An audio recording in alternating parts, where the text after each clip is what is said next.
What happens when the thing you've barely dared to dream for actually comes true? How does it change you when what you've been believing for and almost given up hope on finally becomes reality?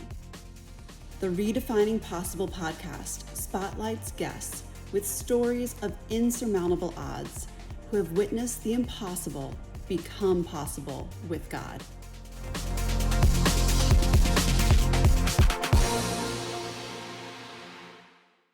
Welcome to Redefining Possible. I'm your host, Peyton Hoffman, here today with Ben Steinbacher, coach, men's leadership expert, amazing friend. And Ben, thank you so much for being here and welcome to the show. Thank you. Thank you for having me. Oh, you're so welcome. I'm excited to get into it. So let's get into things. Okay. All right.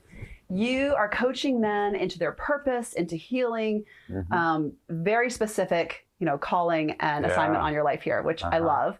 For folks who don't know you or for men who maybe haven't been through your program, tell to us a little bit about what you're doing specifically and also kind of how you got into this. Because this has definitely been a journey. 100%. So 55% of marriages end in divorce in America in the West. And if we also include the amount that never had a dad, were never married, you're getting about two-thirds of people that grew up without a father. Okay. And every major statistic, homelessness, crime, likelihood of ending up in jail, assault, everything, the highest predictor is fatherlessness. Wow. And so what you have is you have a society that is growing up without fathers. Yeah. And the farther we get away from God as well, as far as an understanding of a father, you essentially have a society where people are so craving and desiring fatherhood and leadership, and there's such a lack of it. Yeah, they don't have a model. They don't. And so one thing that has created is this huge vacuum in society for men to learn to be men. And that's why you have men like Andrew Tate or men who can portray such a small sliver of what they think masculinity is. Ooh. And men are so gravitated towards any sign of strength. Yeah. So if there's a man out there who's really good at getting women or making money or a great workout program could teach you to get abs, like men don't have a very well-rounded understanding of masculinity. Yeah. And so any man who's managed to stand out in one specific area really pulls a lot of men. And so you have such a hunger for what does it mean to be a man in a way that we haven't had in so long. Wow. And so that's part of my story. My parents got separated twice. The second time I was back and forth between homes every week, every 2 weeks, and I think when there's just that lack of some of it, and also if your parents are going through that, then essentially now they're working more because they go to households. And so even when they are there, you're not getting them, and they're also present. Dealing with that as well, just some kind of depression, trauma, whatever. And so a large part of, I would say from 18 to 26, 27 for me was everything you could imagine: women, money, drugs, everything, trying to figure out what does it mean to be a man. Yeah. And everything pop culture said, rap music, everywhere I was looking, movies, did not fill that void. And you were looking for a model. Clearly, you were looking for what does it mean to be a man? Where do I find that definition? Yeah. And the world will give you a lot of answers. It'll say, oh, it means, the success, the financial success. Oh, it means women. Oh, it means this. It means that. Yeah. And for you, I mean, I know this because I know you, but that ended up falling empty. I mean, that ended up, so you're in this, but you're in this season, this, several years of life where that was the thing you thought you were supposed to be chasing. And so what happened? I mean, So what happened is I was at work and there was one guy who would come in every day. He was very quiet and just very loving, very gentle, did not participate in any of the other crazy things we did. And you were in the corporate world at the time. This was before all before this. The corporate world. And this is kind of what planted a seed is, he prayed for me every day for a year that I would come to his Bible study. Wow. And at the end of a year, he told me, hey, I've been praying for you every day for a year. So you didn't know? I did not know. Wow. And come on. It felt like pressure, but it felt beautiful. It felt loving. So I was like, why would someone take time out of their day every day for a year to do something nice for me? And so I went to that Bible study, and there was maybe 15 or so of them. And I was like, I'm going to tell them all the most ridiculous parts of my life. They're never going to invite me back. This will be great. You're like it's a one-time event. This is not happening again. But I have to go. He's going to do this. And so I left there that night, and I said, there's no way that many people could all be that genuine, that kind, that loving without knowing a God. God has to be real, because the way they responded and treated me, I was like, you can't fake that among that many people. And so that planted a seed. And when I graduated college, went into the corporate world, and that is when the corporate world I found was very young pro, like work hard, play hard. Yeah, that was the environment for sure. Yeah, and especially in Charlotte, North Carolina, there's so much partying. It didn't stop after college. It just bled into your 20s. And I was like, it feels like, I remember getting to work one day and someone came up to me, and I thought this in my head, and I thought this a lot of days before he said this, but he just like walks up to me and he's like, do you ever wish that you would get in a car accident on the way to work? Just that way you wouldn't have to come into work. And I was like, every day. And he's like, me too. And I realized like that like helped me realize something was wrong. That's like, not normal. We weren't supposed to be living this way, but that was what happened and the way it was. And so, you know, God spoke to me. A number of things happened, left the business world. And the rest, you could say the rest is history, but the rest was just one painful, beautiful, messy step at a time. Yeah. So what was it like leaving the corporate world and starting to take those first steps, you know, knowing you're supposed to do something different, maybe not even being totally sure what that was, but also knowing, hey, where I'm at, this is not it. Terrifying. So, beyond terrifying. Wow. Because it's almost like you're the only one who can hear the music. Like you're marching to a beat of a drum that is spiritual, that is, you know, you have a calling on your life. You know, you have a purpose, and you know this isn't it. And almost no matter what anyone else tells you is wisdom, there's this element where it's like, I don't know if it's going to take 1, 2, 3, 5 years to find this. Wow. But I know that I wasn't put on earth just to make money. Like, and that is good too. As a man, don't get wrong, you have to be a provider. There's no getting around that. But that can't be everything. That's really, let's unpack that a little bit for what that's like as a man to realize that. Because, you know, yes, I mean, the Lord made men to be providers and protectors. Those are two things hard-grained in every man's DNA. And as women, we love it. We embrace it. We like, it's awesome. However, the world will try to define what that looks like. And the world will try to twist that into something that it's not. So what was that like for you as a man, realizing, hey, my identity and my value is not in how much money I'm making? That's 10-year journey. It's still a path. It's still a everyday. As I get closer to God, there's still moments where it pulls at you, and there's opportunities. There's always opportunities where people will pay you ridiculous amounts of money to do something, and it's never completely opposed to the plan. It's just 3% off, 5% off, 2% off. How so? Like, give an example. That's really good. Yeah. I think about the concept of being equally yoked. We talk about it in marriage, but a lot of times in business partnerships too, there's subtle, slight ways people will cut corners. And you'll see it. Wow. And even I've done some very beautiful sales leadership positions where they'll ask or tell you, just like report your numbers just a little bit late. Just get a little extra time to like bump that number up. Or like, this person's coming in, maybe just withhold this part of the truth from them until they're far enough in that they won't back out. Because if we told them the whole truth up front, then, and it's all these little things where we're selling people, even I see a lot of times we're selling people the best case scenario, not what's real.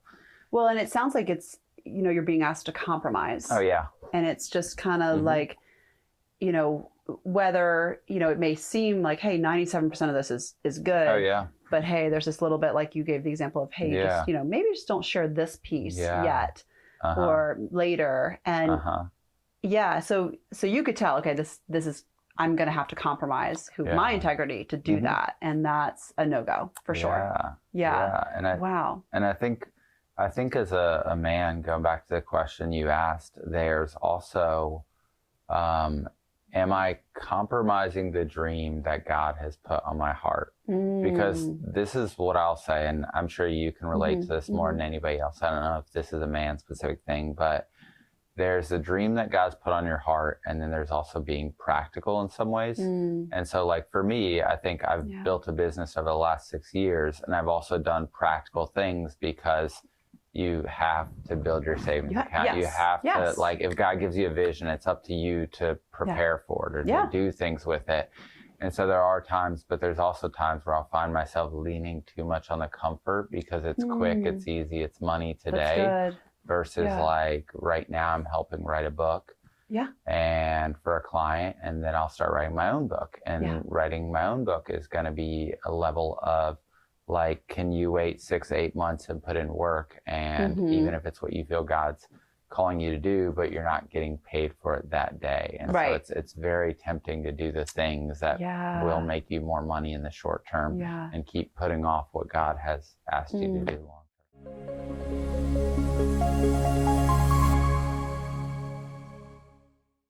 Well, and it's tricky, I would say, in the, the bivocational piece where you've got, business, but also ministry or business. And, I think writing a book is probably a ministry. It's going to be a ministry thing. So it may not be the ministry in the traditional sense, but it's still ministry. A lot of times, at least what I've seen in my life, is the Lord will give me finances in one area to fund the other. And I think that's true for a lot of folks who are bivocational. But that is still different than, like, as a woman, I'm never looking at trying to be the provider or the protector. Like, that's not my role. That's not what I'm trying to do. But so I think it's a different temptation for men. I do. 100%. Of like that piece of it. Yeah. I think you're hitting the nail on the head, which is like, I think for men, there's to divorce your identity from what you do for work is such a huge thing for men. And I think men are very scoreboard minded, where everything's a win. And I've worked with like men's mental, emotional health leaders, high level leaders, because depression, anxiety, all those things they hit too. Like, there's a statistic, like if you're an entrepreneur, it's 50-60% more that you battle these things on a weekly basis just because you're feeling the weight of the pressure. And so a lot of times men will think they need counseling or therapy, or that's what women will tell men. And a lot of times, whereas for women, like talking things out is very important. Super helpful. For a man, getting him wins and getting small wins and building up his confidence again and having him feel capable, competent, powerful, like a provider again. Because I don't know any man that, for a while, just background, people close to me, a number of things have gone through very serious depression and a number of things. In order to help some of those men who have been very deep, I've noticed almost every single one of them at the same time had given up hope and their ability to get out of a financial situation. Even if you're an entrepreneur and business deal gone wrong, now you're $200,000 in debt or whatever. There's something tied to it. For every man. Well, and I do want to unpack a little bit of like the coaching you're doing now, because I know you've worked with thousands of teens, you've worked with, thousands of men. You did unpack a little bit, but let's go deeper into the work that you're doing with men. The healing, it's emotional, spiritual, physical, psychological, like there's many levels of that. So what are you seeing, maybe as a generalization? I don't want to get specific on any particular man, but as a generalization, what are you seeing when men come to you? And then what kind of work are you working through with them?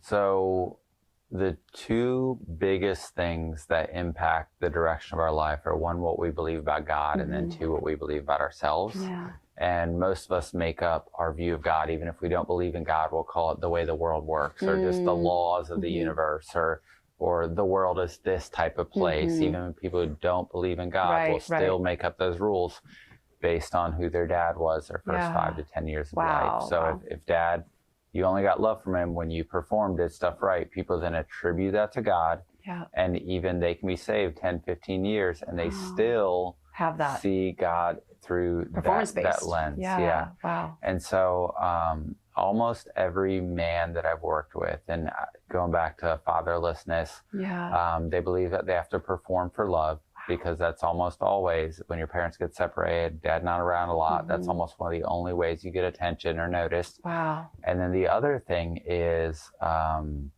there's what you view about God. There's also what you view about yourself. And when we are kids, we are so loving that when our parents hurt us, or when there's a hurt, we would rather take on the blame, shame, guilt than put it on them. True. Yeah. And so a lot of men come to me and their response is just a deep shame of, I'm not enough and I have to be hard on myself.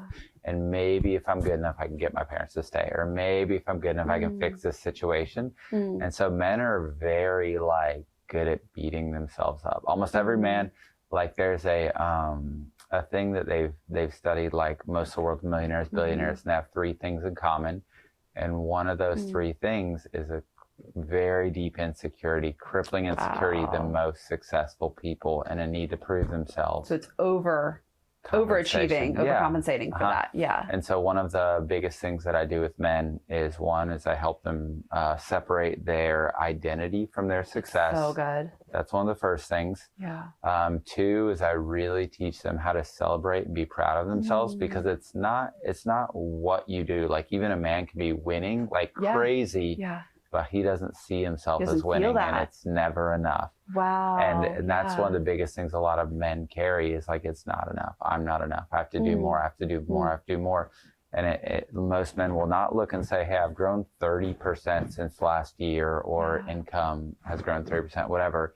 But I'm not where I want to be. And it's a constantly moving, the constantly moving target. So it's not celebrating the present and hey, look how far you've come, or look at what you've done. It's but I'm still not there yet. Yeah. So there's this there's this there location that keeps moving. Yeah. As you're moving. So that's I mean the flip side of that is that you never get there. You never arrive. So how do you work through that with men? I mean, getting them to see the importance of, obviously, identity is number one. Identity in God, identity in themselves, just separating that from your who from your do is a lot of, the way I've heard it said before. And then getting into really, I mean, you're talking about healing trauma. You're talking about that maybe they didn't know was trauma. You're talking about healing childhood wounds that they may not know when they walk in are childhood wounds. So how are you doing that with folks, or how does that go with the men? Because it's foundational. This is so important. So a lot of men, we hope we get in a romantic relationship and then that heals, fixes, whatever, a lot of what happened when we were young, but we play out the same patterns. And even when we play out the same patterns, it's very different from I'm playing out this pattern and I'm saying there's a problem, and the other person can see, recognize, listen, experience it. We feel safe with them. Everything's good. They don't try and fix us. They don't lose their temper. And if that happens and we go back to the place and it doesn't happen, that's how that pattern can be healed. And so a lot of times, even a lot of the men that I work with, just because they're in a loving relationship with their wife, it still doesn't mean that their wife knows how to listen or that he knows how to vocalize it. Most of the time, with a lot of men, there's such a huge gap between what they're experiencing and their ability just to even emotionally be fluent enough to say it in a way that their wife can understand. Yes. And so sometimes it's years of teaching them how to have these conversations with the people around them. But a lot of times for me, one of the biggest Bible verses that I think has impacted me and allowed me to really, I think, become good as a coach is in I believe it's Psalms. It talks about each heart knows its own sadness. And what that means is that we could get 10 people together and we could go through the exact same thing, the exact same divorce, the same way, infidelity, cheating, everything, and we will feel it differently. That's interesting. And so when a guy comes to me and he has a problem, I usually ask 5 more questions to understand him specifically versus jumping in and trying to give advice and allowing him to get to the place where he fully understands it. And once he's come to an understanding of it and he's realized like he can tell me the worst thing he's ever been through, and I'm like, I still love you. I don't react. Like, it doesn't, like, I don't see them as less than. And I think that is the thing, is so many of us are afraid to put some of the worst parts of ourselves out there because we're afraid that other people aren't going to love us or care. And I think our ability to do that, even in a friendship, but it's often very hard to find friends that do that. So. Yeah, it's so important. I mean, what you're talking about is really creating fathers again.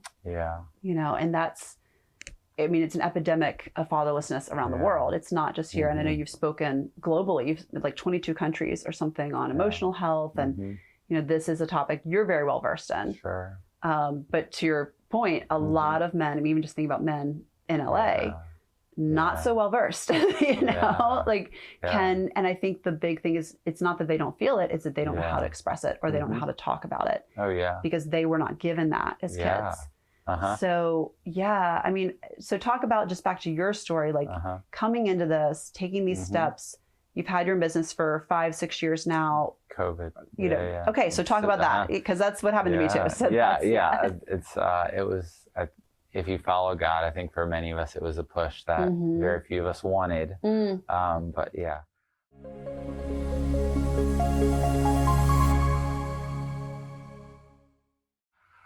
So the big thing is that I used to be in the sales world, the sales and marketing, and we would help develop people into leaders. And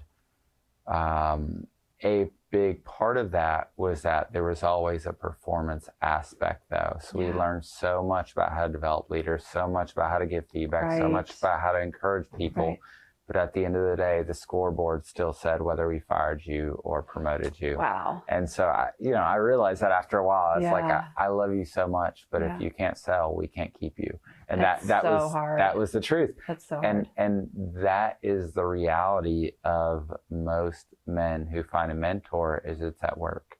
Oh, yeah, that's true. It's Most conditional. men don't find a mentor anywhere other than work. And the second that you stop performing or achieving, you lose your mentor. They stop pouring into you. And even like, I don't want to get into church pastors, but just, you have one pastor for hundreds how many of people? Thousands of people. And he can't be your He can't be one for everybody. No. Yeah. And so the big thing that really impacted me was, I transitioned from the sales world to the nonprofit world, and we did a 23-day social emotional workshop, and we hired people from 20 some different countries, and they literally just rip you open, poke every area of your life.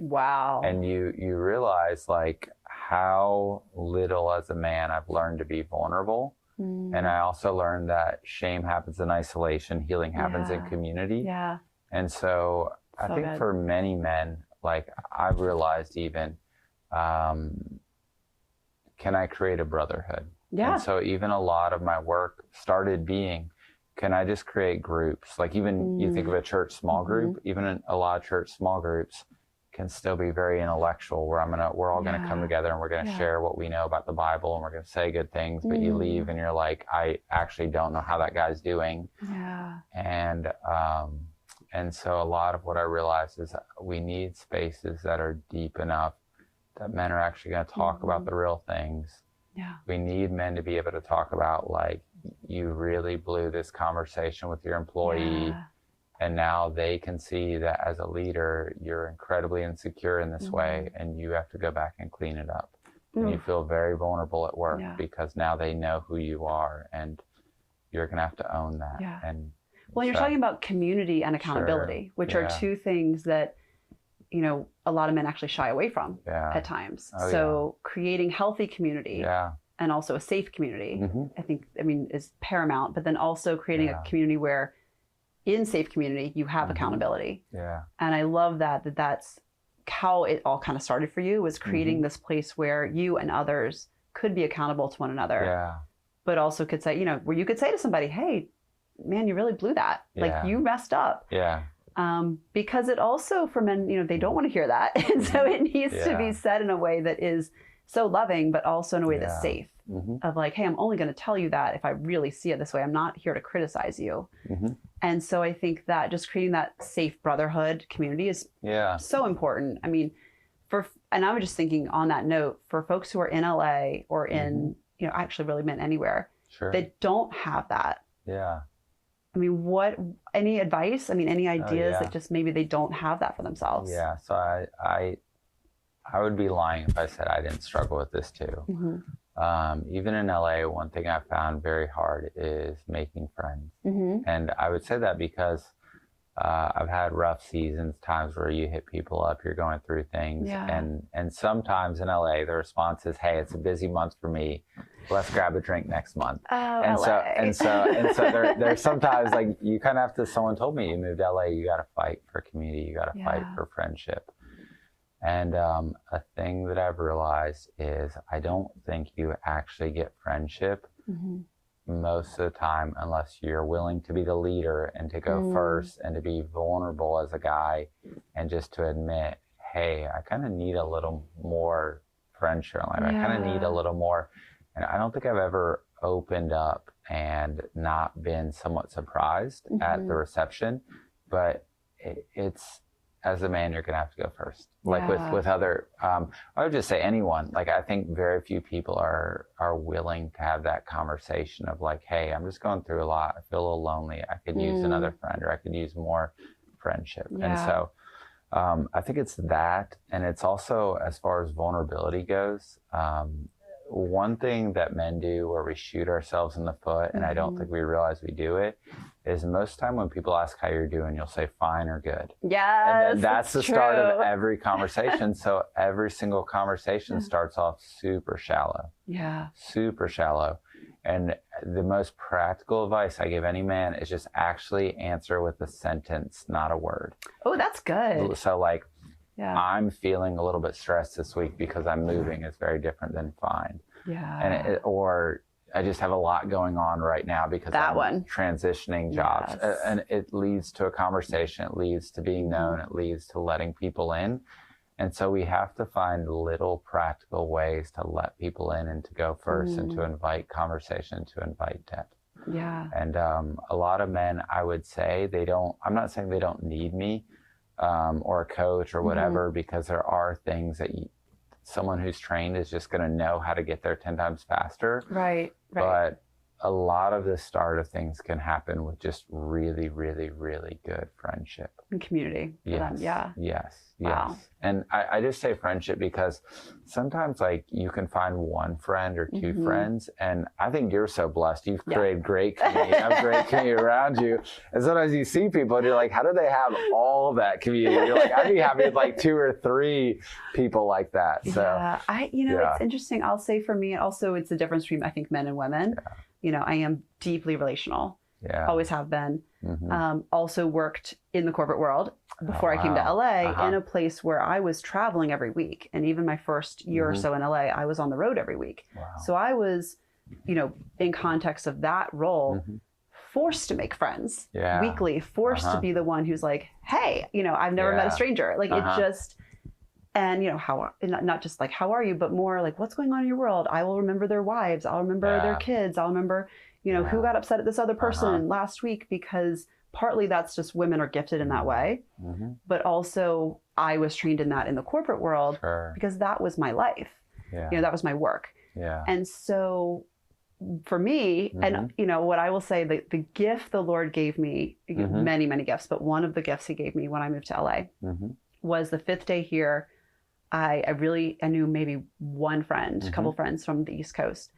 And I sat in a church service my 5th day here, next to a gentleman who happened to head up the LA men's group, who was best friends with the girl who headed up the LA women's group. And it's a church that I don't go to. It's just, I happened to be there, was checking out churches when I first moved here. And we connected. He synced me in with the head of the LA women's group, which is a Christian organization of women from all over. And so within really 5 days, a week, week and a half, I had this whole community of like 50 women who were like, we're here for you. We're here. And I was like, oh. And so I kind of smile a little bit when people come to LA, because I hear this a lot. Like, LA is a really hard place to make friends. And I just feel really blessed that the Lord just threw me right into community right away. Very cool. What was different for me was traveling all the time kept me from being rooted deep. So I had to make some lifestyle changes in my world in order to get to that place. But I did have people I could call on. But it's different for men. I mean, for men, you know, it's different. Again, you're not speaking out as much. You're not sharing stories as much. So you have to have that trust built first to do that. Yeah. And I think it's almost like, you know, I think of like, there are things that we know to do. Right. And things that, like, sometimes you just need the practical next step. And so like one really basic one can be opening up and just giving a sentence every time you talk. Yeah, that's a good one. But another is I've been to a lot of men's groups. And like I said, I've led a lot of men's groups where afterwards the guy doesn't share it all for months and then comes up to me and it's like, I've been having an affair. And I'm like, why have you not told anybody? How long have you been going through this? How long have you been? And it's like, we've been here the whole time, but you've never said anything.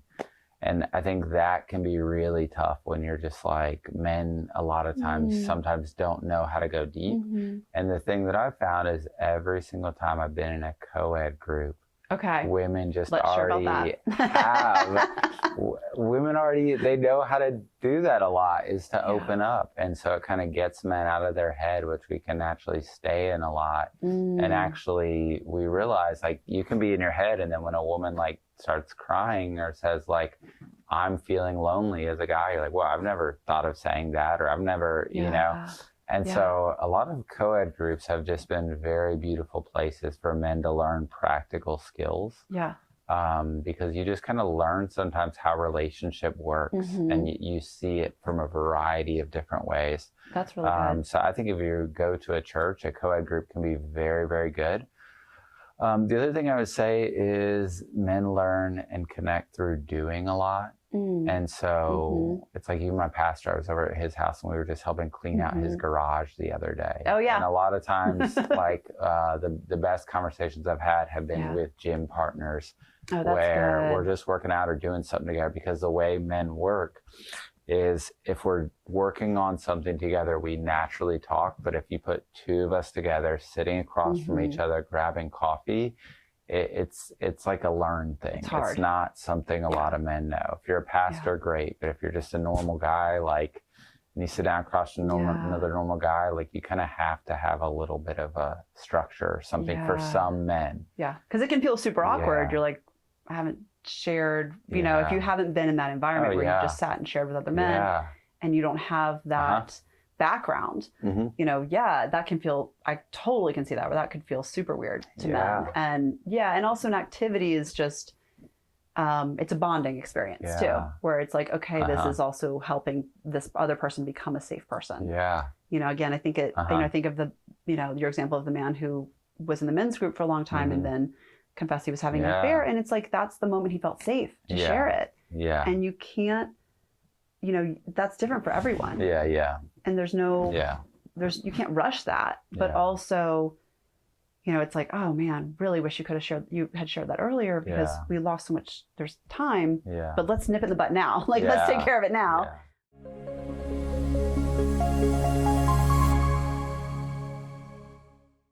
It's just tough. And it's interesting. I know, I've got some really amazing guy friends here in LA, and I was sitting with one, and he shared something really vulnerable with me that he thought was like, had carried a lot of shame about. And I was like, okay. Like, to me, it was nothing. And I literally was like, and he was just like, wait, that's not, I was like, it's fine. Like, I was like, I have heard way worse than this. Like, this is nothing. So you also, I think as men, you can carry this perception of how the other person's going to react. And it actually may not be that big a deal. Yeah, 100%. And I think you're spot on. And I think that's probably a benefit from when a man dates someone and they are very kind, nurturing, loving, accepting, is the top layer of like things that you're ashamed about.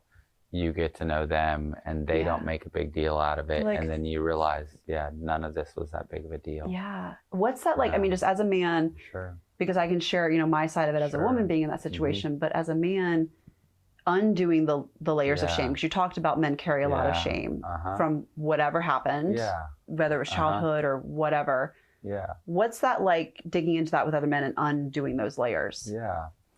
So. And how did it change for you too, just specifically? It's a great question. So I didn't realize this, but the older I got and the more I worked with men, I realized how much competence is related to confidence. Ooh. Okay. Whereas for women, I think emotionally belonging is very, very important. There's a lot of things, but it's not competence. We don't care. Sure. It's not that. Yeah. And for men, I think we put so much pressure on ourselves to be competent in a variety of ways. And there is so much competitiveness, and there is, there's just a lot there. And so I think that the shame component for men is that,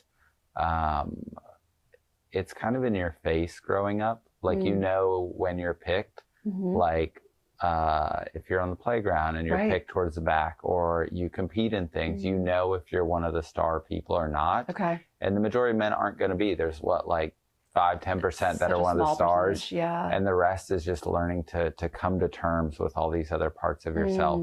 And I think if you have a really good group of friends, you probably make fun of each other's insecurities and then you get over it. Like a lot of close group of guy friends that have, it's like you kind of joke about it and then you talk about it and you realize it's not that big of a deal. But I think that undoing the layers of shame is primarily realizing, and I think we grow out of this, is high schoolers think that everything they go through is so unique to them. Wow. That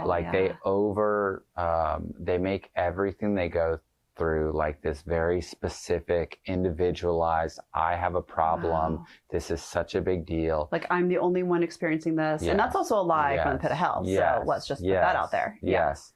And I think a lot of men still do that, and you don't grow out of that if you don't. And so I think a lot of it is just the more you talk to other men, the more you realize, like, there's literally nothing I'm going through that other men aren't going through. Wow. And it's very humbling for me to be around leaders who are way better, way beyond me. And we actually get to know each other. And I'm like, oh, we have the same struggles. Oh, this is so normal. Or I've been around so many millionaires now, or people like that, where I'm like, oh, like, we are the exact same. Was that a relief? Like, what does that feel like to have that? Yeah. I think, for me, I'm just going to say, I put being successful on a pedestal, and I think a lot of guys do. And I think when you're around very successful people and you realize, like, there's literally 2 or 3 small differences between us, and one of them is maybe their drive, their work ethic, different things, but you're like, no, they're like pretty insecure too every single time they get up and talk in front of people, or they're pretty, I think it's just incredibly relieving because you don't need to make all these major shifts in your life in order to be something. And I think there's like problems to solve and tensions to manage. Yeah. And I think we make so many things a problem to solve in our own life. Yeah. And I think things like anxiety a lot of times are a tension to manage. Yes. They're not always a problem to solve. And so I think it's anytime you do something new, or if you really follow God, like, you're going to be brought to the edge of your humanity, and that is everyone, and that's not a problem to solve. No, it's a good thing. And so on that note, how did, stepping from corporate to nonprofit to now doing the coaching and really stepping into what I believe is like your calling, how did that change your perception of God? I mean, did you ever think you'd be doing this? Did you think, okay, this was not on the bingo card anywhere. Definitely not. It wasn't actually until I saw a documentary on child trafficking, and I realized that people were buying kids out of child trafficking. Wow. And that's when it really clicked for me, like, oh, if this amount of money can buy someone's life back, like, I need to get good at making money too. I can't just be a good nonprofit worker who cares, loves people. Like, I need to learn how to make money. And change people's lives. Yeah. Wow. I need both. Like, there's a lot you can do if you also steward your money well. Yes. And so what was it like, and what did I learn about God? I think the biggest thing that I've learned about God in all of it is that God is so much bigger than our ability to mess it up. That's good. And wow. That's really good. I think also, like, most of the time or pressure we put on ourselves is time-based. I think that if God tells you you're going to do something, there's almost always a longer timeline in the Bible. Like, even with Moses, you see 40 years of nothing, or like, you're like, think it's nothing, but it's like, no, it's resting in God's preparation. It's a lot of things. And I think that God gives you a dream, and sometimes I put so much pressure on myself to fulfill it or make it happen. Oh, that's good. And I've realized, like, just how good God is to align steps, to put things in order, to and so I think for a lot of men, we're less relational. And I think following God has helped me realize how much it is a relationship, but that I'm like a toddler in the relationship, and I literally have nothing to offer, like almost nothing. Like there's nothing I can do in my own strength that's really going to impress God. And that a lot of like a father-son relationship, the father looks at the son, and a lot of the son's what the father wants from the son is closeness, obedience, because he knows better. Just don't run across the street. Trust me, I tell you, just be obedient to me in this. And it's a lot of those things. It's not like out competing the person next to you in that season. Y'all are just in different seasons. It's not that. No, that's so good. I mean, even as you were speaking, I love that the Lord just gave you that knowledge of him as father. Sure. And that heart for fathers. You know, I was just even seeing like a little, like a 2-year-old literally like running across the room, and like the dad, like open arms, that, you know, that just, you're going to hug that kid, whether he has had a good day or a bad day or done something or not done something. It's like, you love him because he's yours. And so I think, that just, for all of us, men and women, we need to sit in that and rest in that. And I love what you said about, you know, sometimes God will give me, like, God's giving me a dream and I'm trying to fulfill it. And it's like, actually, you can't fulfill it without him. Like, if he's giving you a dream, it's something that you all have to do together. Like, he has to be part of it, or else you can't do it. You won't do it. So, like, that's the fun, that's the kind of humorous part about it. It's like, if he gave it, it's because he's got to be in it. And so, you actually can't do it without him. But how did this change? I mean, just unpacking, there's so much healing you've been through personally, but so much that you're doing with other men and doing for other men. How has this changed your perception of yourself? I think that one of the hardest things about being a human is moving on from our past and our memories and not seeing them as an identity. Wow, that's good. And so I think one of the biggest things that I would say, and this is probably controversial, but I don't believe that much in trauma as a Christian. I'm not saying it's not real. I'm not saying it doesn't happen. But everything in my life that I thought was a limiting factor, that was trauma, that was a reason to be disqualified, God has redeemed, and it's become a place of strength. And so I think trauma is real. I think it's a very important thing, but I think I've just learned like God's power of redemption. I was going to say redemption's real too. Yes. And I think that's the point. It's like the Lord can use anything that the enemy brought to, and I was just chatting with someone else about this. Like, the Lord can bring anything the enemy brought into your life, and he can full circle redeem it and actually make it your place of ministry and make it your place of blessing for other people. And it's very specific. I mean, it's, you know, I'm a big believer in, you know, once you are kind of on that other side of the healing and the redemption, the Lord will bring people into your life that are specific to things you've been through, because you can relate. Yeah. So I love that, like, the Lord is specifically bringing men into your life that where you can relate to what they're going through or have been through, at least on some level, on different places. And you can relate to so many of the identity struggles and the success as, the barometer or the metric of like, this is how I'm going to be as a man. Yeah. And that's different for me as a woman and who the Lord brings into my life for me to pour into because of my, things that I've been through that he's rescued me out of. Yeah. But it's very specific to the person, and God's in the details of all of it.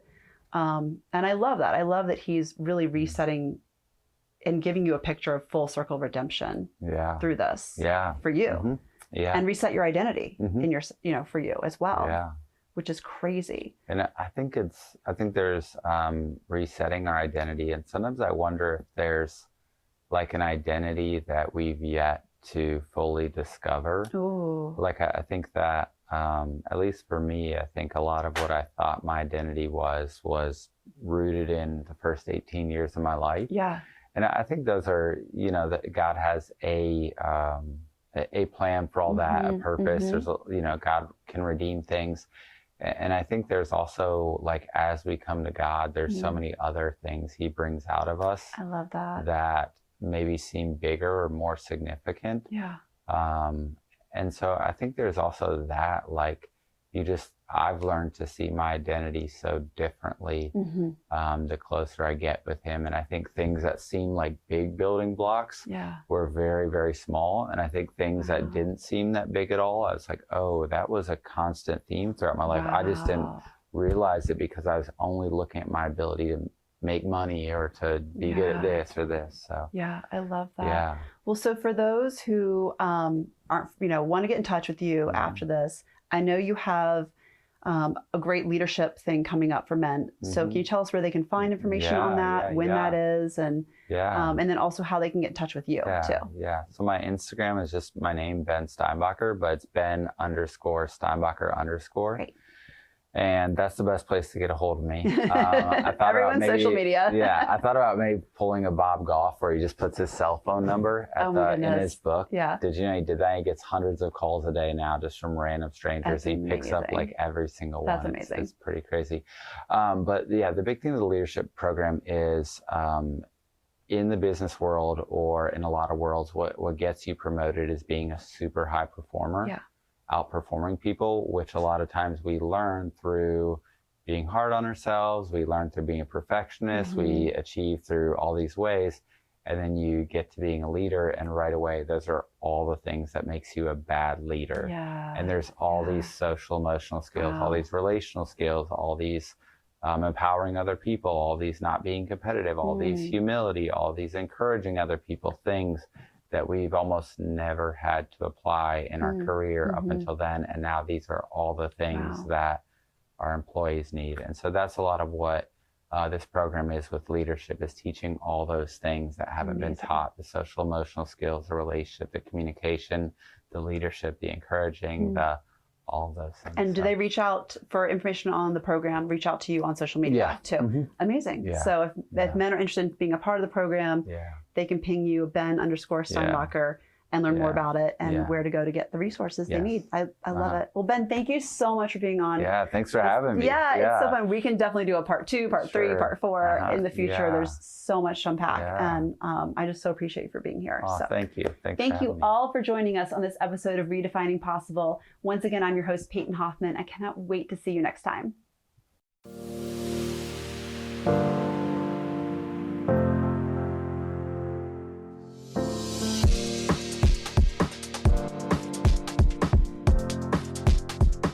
What happens when the thing you've barely dared to dream for actually comes true? How does it change you when what you've been believing for and almost given up hope on finally becomes reality? The Redefining Possible podcast spotlights guests with stories of insurmountable odds who have witnessed the impossible become possible with God.